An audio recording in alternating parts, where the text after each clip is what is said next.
Ooh, equilibrium point. Were they asking you something about business? Something about applying systems? Supply and demand. That's econ. Oh, man.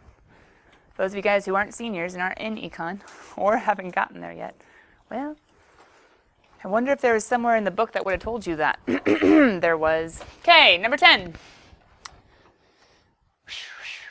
Long story short, they're parallel. You could have seen that by same slope, or you could have seen that by a false statement saying no solutions.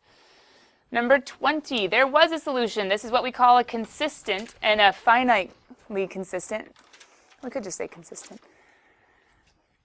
Consistent but not equivalent. There's one intersection point. The final answer was negative 17.5, or x is negative 17. Back substituting would get us y equals 5. Actually, they went for the y first, then they went back to the x's. I think I would have gone for the x's. Oh, they did go for the x's. Okay. Negative 17.5. Number 34. Was he just a matching guy? Oh, okay, he was a matching guy. If you guys notice really quick, cancel, number. That's a false statement, so you would have been looking for parallel lines. Letter D. Letter D is the one that you were looking for. Number 46. Now, number 46, hold on. Did that start being one of those application-y problems? Let's talk about that real quick, because some of you started getting mad as soon as you started getting to ones where you're like, ugh, there are words. Okay, hold on. But didn't I give you a vocab term of equilibrium point? So hold on. What was that, number 4? Maybe it wasn't number 4. Where's equilibrium point? Oh, yeah. In business applications, the blank blank is defined as the price P and the number of units X that satisfy both the demand and supply equations, aka where demand equals supply. Supply equals demand. You might be like, I'm not supposed to know econ. Well, interestingly enough, wasn't there an example to help you out with something called the equilibrium point? Where supply and demand are both satisfied and it's defined, right? Okay. Now that I've proven my point. Coming back. So what are we supposed to do when it says define the equilibrium point? Yeah, literally. And the nice thing is, like, technically that's substitution, isn't it? That one's equal to P, that one's equal to P, sweet. Plug one in for the other's P and then solve. You could have done elimination too. You could have set them up on top of each other and then P minus P or P plus a negative P. The prices would have canceled. You could have solved for X number of units. Anyway, let's go back to the answer key. Set them both equal. Solve. X equals 500 units. Remember, P is a price, so dollars, $75. Oh, that was the last one? Before I take homework questions, do you guys see the next homework? It's an A. Wait, look at the back board. When is A due? Tomorrow. So does that mean there's a B? Yes. What am I doing? I'm giving you accountability because I really want to separate the two sets of problems. So I'm giving you what I would normally expect you to like start and get up to as your homework for tomorrow. Does that make sense? 2 separate homework assignments just for the sake of me being able to split up like the harder from the easier. So 7.3A is due tomorrow. 7.3B is due on Friday. Sorry, today's Wednesday. I got lost. When you see things like 7.1 and 7.2, do you guys see extra credit? No. Nope. So what does that mean? In your Google Classroom, I think I put the bold letter or word and. I want you to go back and just do 1 to review substitution. Do 1 to review elimination. We're kind of staggering and reviewing. Because in some ways, they don't really get reviewed in these later sections as well as I would like. All right, sorry guys. I meant to go over questions. What do we got? Anything you want? 25, 67, 41. Okay, let's start there. And if you guys have more questions, we can cover them. Let's go 525 first. Why didn't you like 25? Hey, he looks a lot like 26 that we looked at yesterday. Do I know you guys better than maybe you know yourself? Okay, decimals, but I think Jason had a good point because he said something like some are big and some are small. What did we say to do with decimals yesterday? Yeah, multiply them to make them whole. Yesterday, though, we were multiplying by 100, weren't we? Because we had 2 decimal places. But let's just do by 10 because we only have 1 decimal place. Is that cool? Yeah. So if you rewrite your system, you would end up with, I'm going to go up if you don't mind. I'm going to do nothing if you don't mind. Hey, where are you? Nope.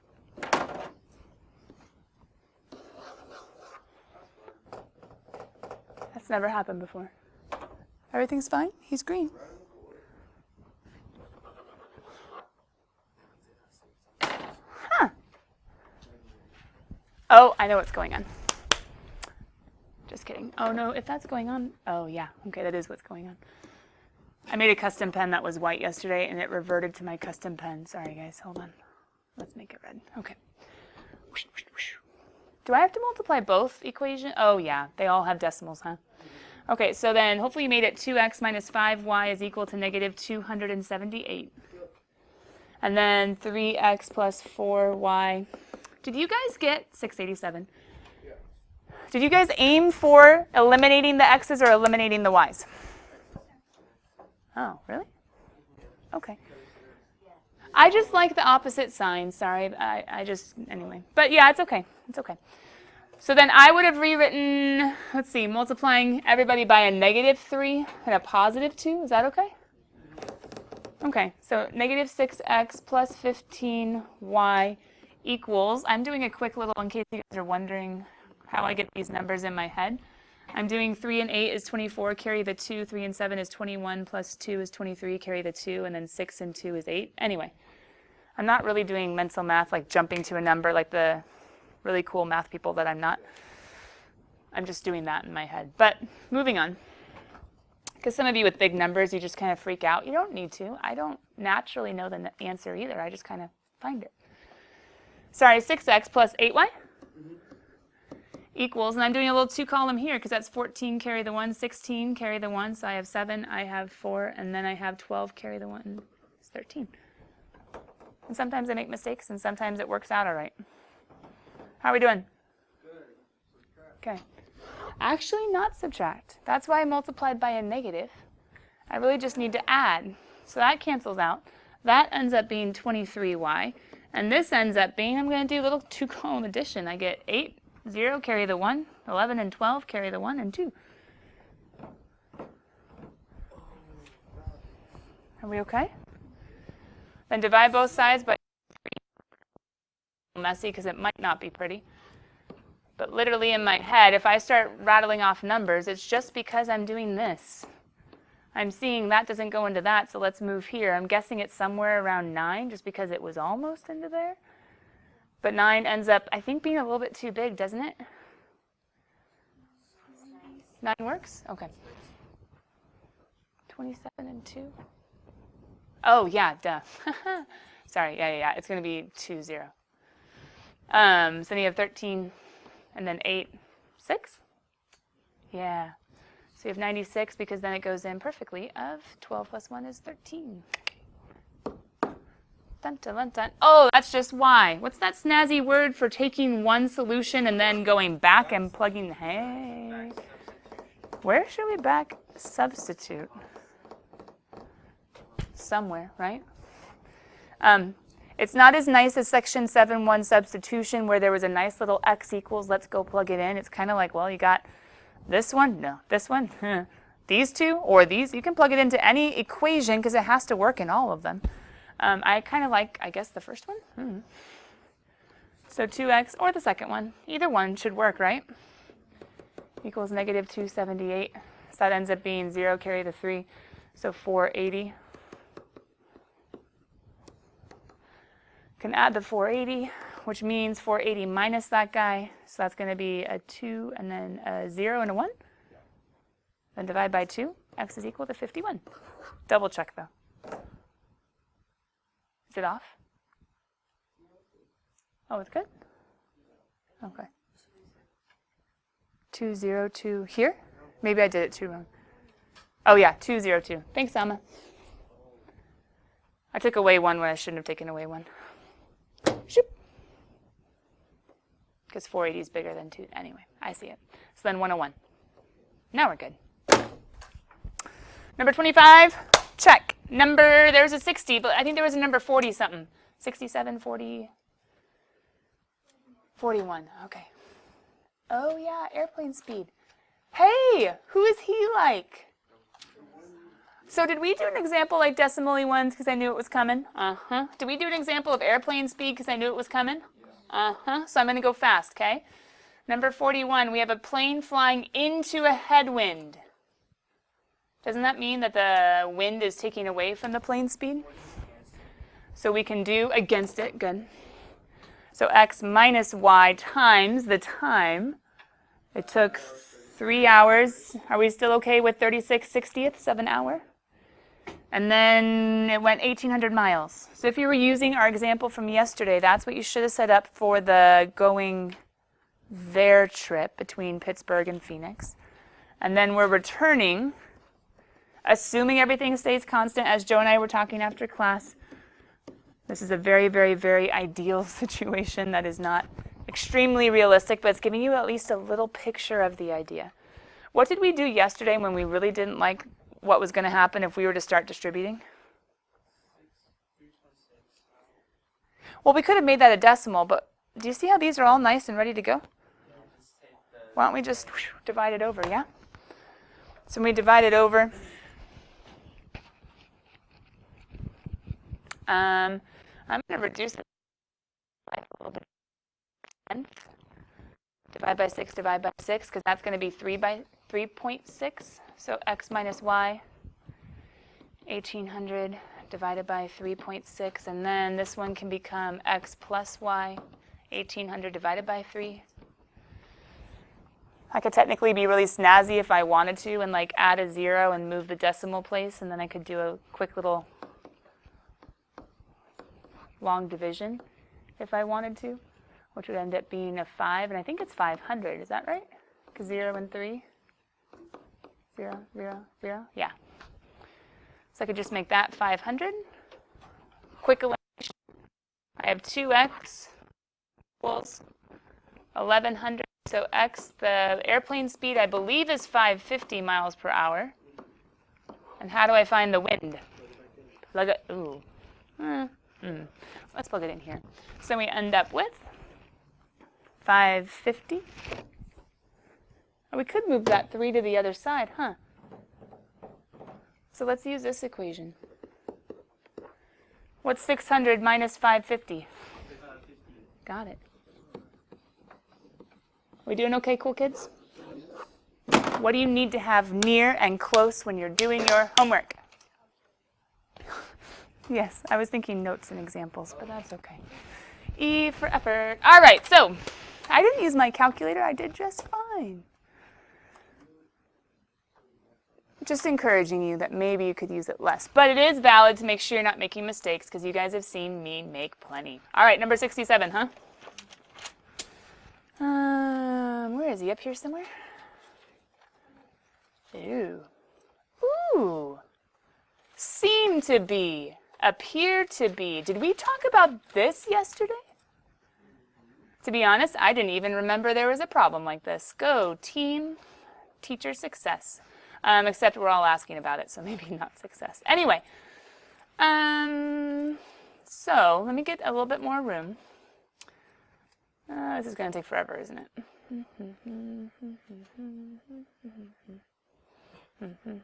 Yeah, let's just not do that. Okay.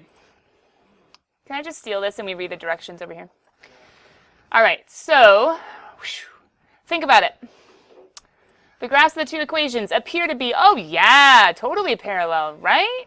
Yet when you solve the system algebraically, remember yesterday how we double-checked that they were actually parallel and not just appearing to be? Because if you zoom out, zoom out, zoom out, zoom out, zoom out, maybe there is a slight difference that might make them eventually intersect.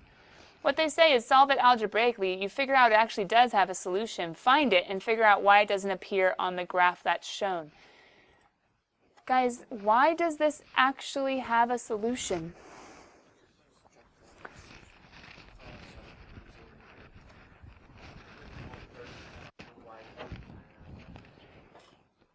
You could do, oh, my white pen again.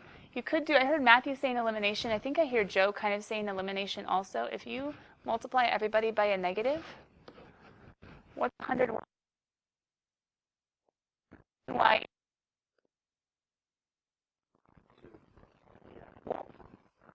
Are we multiplying everything by a negative? So 100 minus 99, 98. It was 2, we're in some trouble because it should have intersected here. 398. Well, why isn't this on the graph? We have a ways to go. What's another way of looking at this? Couldn't we have gotten the top one by adding x? Gotten the second one to be y equals by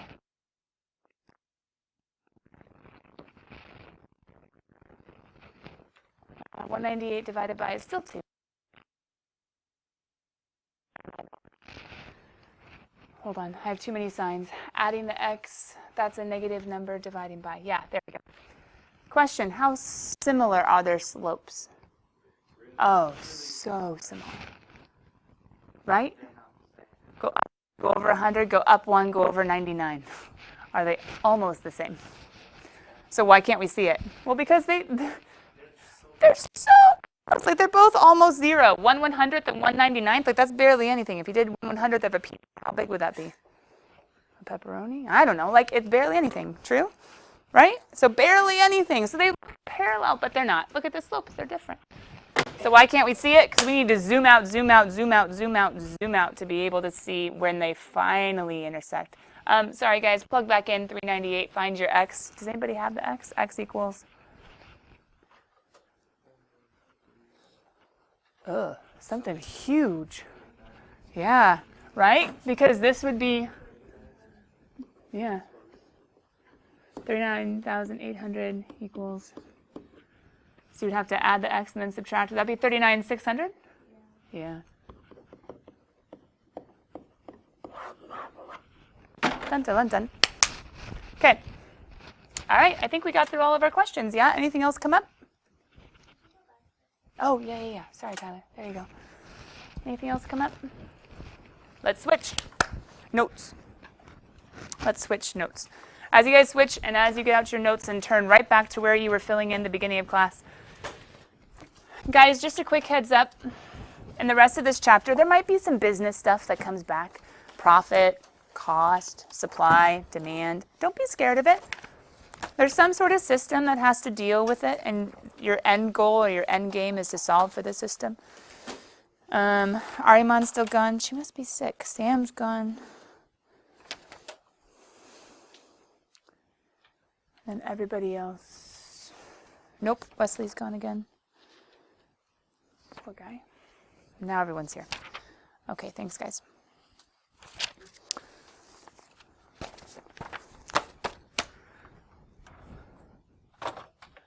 So one more time, as we get into section 7.3, because I don't think I was recording it all at the beginning.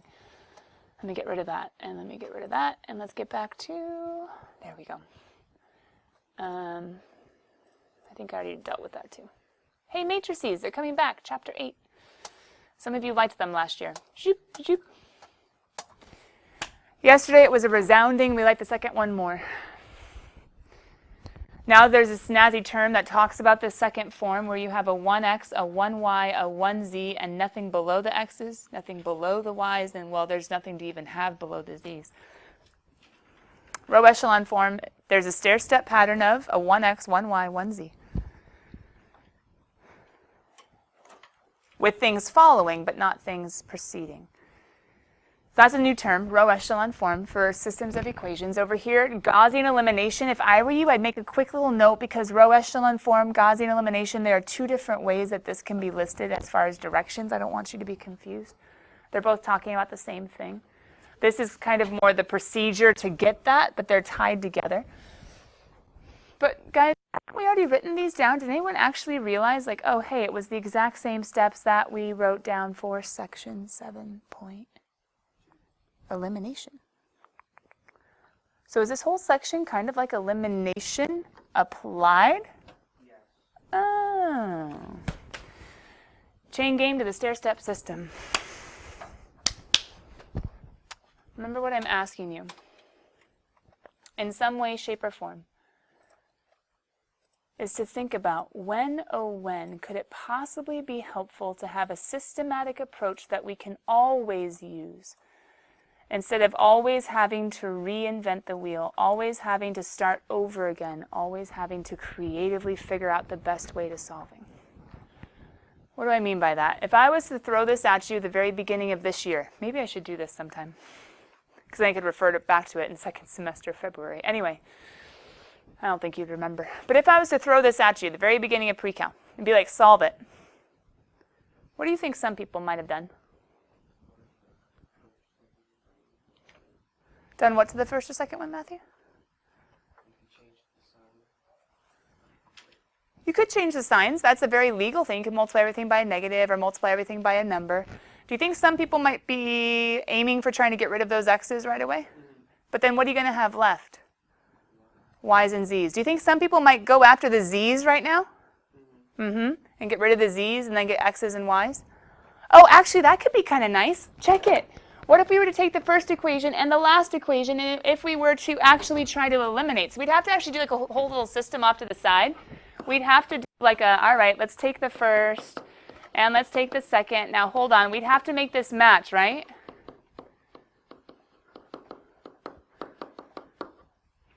But what am I teaching you if I'm saying, oh, hey, look, guys, this is fun. These two z's, let's get rid of them. Ooh, I don't think we'd want to do it right now, though, Joe, right? Because don't we need these to match to get rid of the z's? So I think we'd have to multiply everything by a -5 and multiply everything by a 3. What's going to be gone once I get and get? What am I going to have left? Something with an x, something with a y, and something with a number. And what else do I have over here? Something with an x, something with a y, and something with a number. Sweet! Let's take those two and get rid of y or get rid of x, and then we'll have one plug in, we'll have another plug in, we'll have a third. Why did this work this time? Because it had one equation that only had two. Yeah. There was an equation that only had x's and y's. So in this equation, the easiest, fastest way to solve would have been to take the 2 with x's, y's, and z's, get rid of the z's. I have x's and y's. He's waiting with x's and y's. Let's go. But what if I was to give you something else like, oh, he disappeared? This guy. Should you do the exact same thing? No. Why not? Take the first and the last and let's get rid of those guys and then let's compare. Oh. So I would have showed you, basically, I hope you're really good at math and you can find the easiest way every single time. Bye, have fun. But that's not what I like doing in math, if I can avoid it. And I don't think it's just math where that's dangerous. To say like, look, it works this way this time. Look, it works this way this time. Look, it works this way this time. I just showed you the easiest approach for this problem, and I'm going to say, stop, don't do that, do this. Why would I say don't go the easy way? Sometimes you might be the only one doing the easy way and everyone else is doing another way. And if your easy way goes wrong, how are you going to find your mistakes? That's one thing specifically with this section. If you go your own way and you make a mistake, you're going to have to go find it because we're doing it the systematic way so that we can all be on the same page. That's one application. Another application, the easy way, guess what? Every new problem is going to have a new easy way. And so I hope you're able to figure it out every time or else you're going to get stuck. So instead, let's have a system. And here's the system. The system to get into row echelon form, the system to get into that nice little stair step that we all realized was going to be nicer and easier, is to first eliminate the x bars. After we do that, we're going to eliminate the y bars. And then we're going to go ahead and write out our row echelon form. However, even within these, oh, I just crossed out the entire thing. That's awkward. Even within these, though, guys, there is a systematic way to eliminate the x variables and to eliminate the y variables. In row echelon form, if I was your calculator solving this with matrices, because of the way the programmer wrote the programming in the calculator matrix operation, I would write right now x minus 5 halves y plus 5 halves z equals 17 halves as my first equation to my row echelon form. Because the calculator programmer in your matrices, for some reason, decided to always take the final equation as the first. Now, You're not a calculator. And we don't have to be bound to the programming in your calculator, and we're not even using matrices anyway. So to be honest, I'm not going to be weird and awkward like whoever wrote that program. I'm not mocking them. They did a great job. It's very useful when we get to chapter 8. But for right now, I'm going to say for you guys, row echelon form, always just write your first equation. But remember, we want a 1 with the x. The nice thing is, in this example, what's already with the x in that first equation? A 1. So that's good. It's perfect. I didn't have to divide by anything like the computer program would have had to do for the third equation. And if you think about it, technically, whatever number is in front, if the calculator program could divide everything by that number for me, well, I could always get 1. 2 divided by 2, negative 1 divided by negative 1, 1 divided by 1. We could always get that nice little 1 with one quick little division that we would tell the computer to do. However, the dilemma, guys, for row echelon form, what do I want my next line to have? No x's, 1y. So how do we go towards no x's?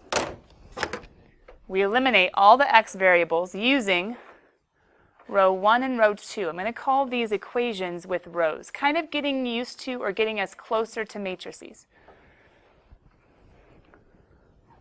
I'm going to call the first equation R1, the second equation R2, the third equation R3. I'm going to eliminate the x variables in R1 and R2, and I'm going to eliminate the x variables in R2 and R3. How do I do that? Well, you're not a computer, so I'm going to let you have a little bit of freedom here. But guys, aren't we just ready to go for R1, R2? So I can actually take x minus 2y plus 3z is equal to 9. There's no pressure to do this the easy way. Sometimes, oh man, that makes life easier. There's no pressure to have to do it the best way or the easiest way. There's no pressure to do it the best way or easiest way. Just follow our system. Are the x's gone? Yeah. Negative 2 plus 3 is 1. Y, 3z equals 5. Guess what I can do right now in my row echelon form? If it's a 1y, aha! What am I missing? 1x, 1y. If I could just get z, it's that nice easy form that's super easy to solve. But wait a minute. To get to z's, don't I have to get rid of the x's and the y's? Not only are we going to write this result from R1, R2 as our second row of row echelon form, we're also going to write it down here and say, well, hold on, buddy, I'll be right back. Because what do we need to get to z's, guys? We need another one. Do you see it? In order to get to z's, don't we have to have another y's and z's that we can cancel out the y's? So hold on, let's go get another y's and z's. And how can we always go get another y's and z's? Go for the next two. Now hold on, wait. Aren't I going to have to do a little thing like multiplying all of R2 by 2? I could actually put a little formula as to what I'm about to do. But basically I'm going to multiply this whole shabam by 2 because then I'm going to end up with negative 2x plus 6y equals negative 8. So we are going to kind of use, once again, there actually is a formulaic way of doing this. We could always multiply one equation by the coefficient of the prior one, and the prior equation by the coefficient of the latter one, and just switch the sign, and every time you add it, you will always eliminate the variable that you want to get rid of.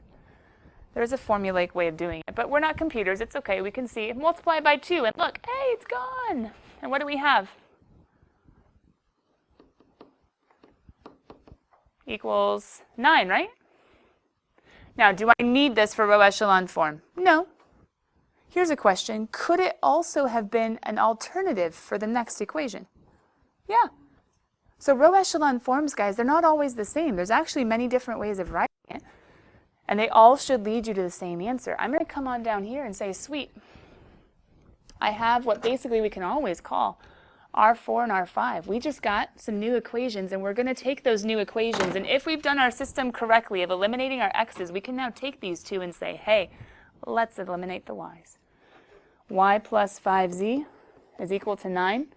Technically, do you guys see that I'm going to take my R4 and R5? And once again, we could make a little formula as to what we're about to do. In this case, to make them eliminate, I'm going to go ahead and do R4 minus R5. Or I'm going to multiply R5, everybody by a negative. But what's going to end up eliminating? Just what I wanted to. What's left? Negative 2z equals negative 4. Plug it in! No, no, no, no, no, wait. Row echelon form says leading coefficients of 1s. So technically, we have one little baby step to do. What do? Divide everything by negative 2. If we have done steps, ready? 1, 2, 3. We have row echelon form of a 3-variable equation system, and all we have to do is back substitute, and we're done every single time. As long as it's not weird with one of those false, true, everything's gone statements. So right away, can't I say, remember x, y, z, it's one of those 3-dimensional points? Don't we know that z is 2? How do we find y?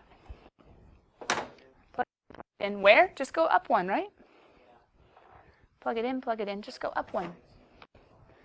Joe's already plugging it in his head, and he's totally right, because y plus 3 times 2 is 6 is equal to 5, so y is equal to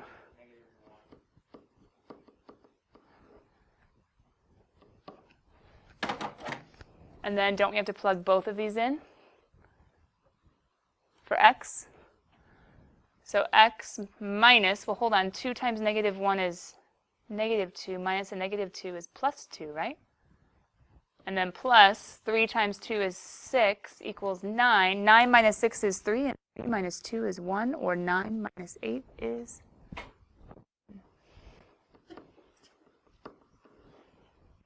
And we're done. What kind of 3-dimensional system is this? A consistent one with one solution. A consistent one with one solution. How do we do it? Steps 1, step 2, step 3, back substitute. Step 1, step 2, step 3, back substitute. But maybe this wasn't the easiest way. I don't care. You can do step 1, 2, and 3 for any problem. Any problem?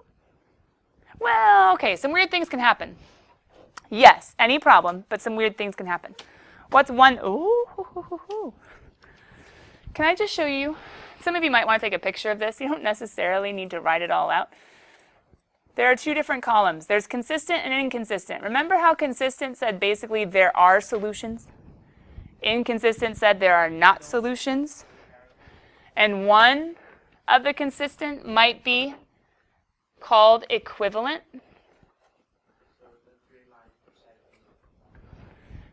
Yeah, if we're dealing with x's and y's and z's, we're dealing with in 3-dimensional space. So one way is that we solve and we literally get 1x, 1y, and 1z. One way is we get basically false statements in between any 2. When we try to actually find any intersections, it's just false, false, false all over the place. No one intersects anyone. Another way is we get false for all of them all together, but there could be some true statements in between just 2. But the nice thing is for inconsistent, guys, no matter how the picture is, we can still say a false statement leads to no solution. That's okay. A false statement leads to no solutions. The weird one is this middle one. Because this middle one says, oh, there are solutions, and oh, there are points. But there are only certain points. And this one's going to be a little bit weirder, because this one we're going to actually say let z equal a.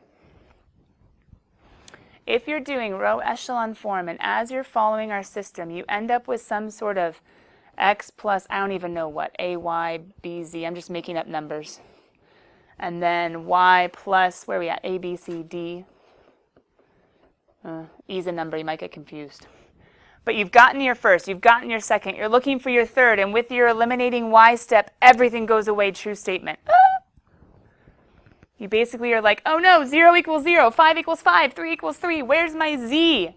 What we're going to do in that case is we're actually going to, instead of getting all stuck and all confused, we're going to say let, if for instance 0 equals 0, if you get some sort of true statement, you're going to come over here and instead of stopping there, you're going to say let z equal a. And so when you let z equal a, you're going to actually take the a, go back and plug in, and solve for y. And you're going to have some sort of y of a, some sort of formula with a's for y. Then you're going to go back and you're going to plug in to z, and you're going to plug in to y, and you're going to end up getting some sort of x equation of a's. It's going to look weird, but the nice thing is when you go looking in the back of your book, for answers, you're going to see little expressions of a's, and that always means somewhere you were trying in your systematic approach. You were trying with our row echelon form. In that bottom row, you had a true statement. There were infinitely many. They didn't say stop. They said, okay, infinitely many, but how? It's not all points. It's only the points on the line.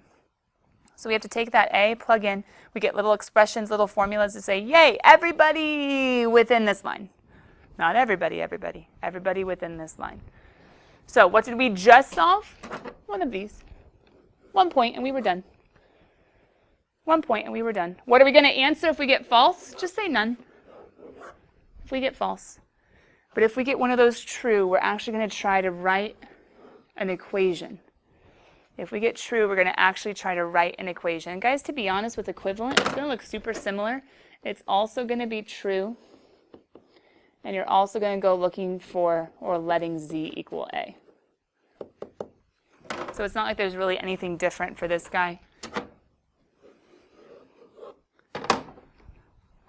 Both of those let z equal a. You don't necessarily need to know the picture. You don't necessarily ever need to say, from this system, what does it look like? But those are the different types of answers. Joe, go ahead, bud. What if like you already know like things happening when you're doing the equation, like when you're doing the R1 plus R2 or something like that, you get like 2x.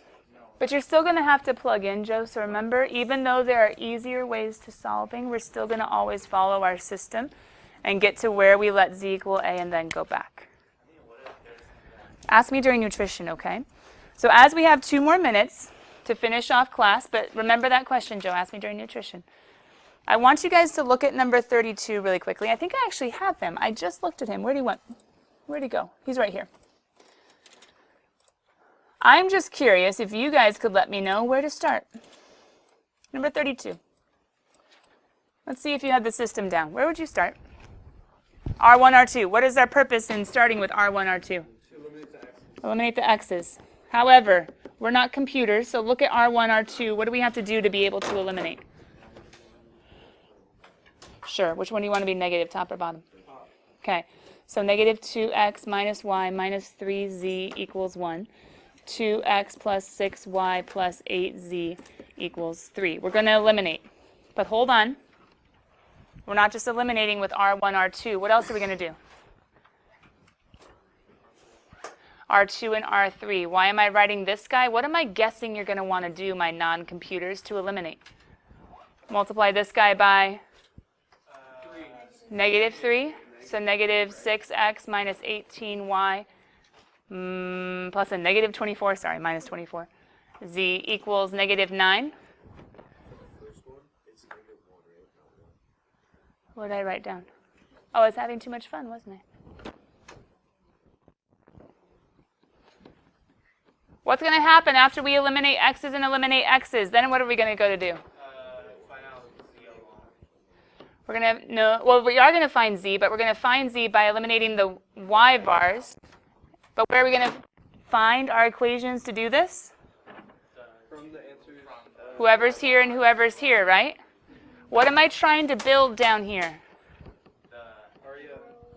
Who's my first equation? XYZ. Why am I going to use, because I'm not a computer, why am I going to use this guy instead? Oh, because it's all let's I need to divide everybody, because remember my x needs to have a 1 to be proper. What am I going to put here? Y and Z. One of those guys getting a 1, and then what's going to go here? Z alone. What comes from here? And then I'm going to go boop, boop, boop, done. All right, cool kids. Let's see how you do.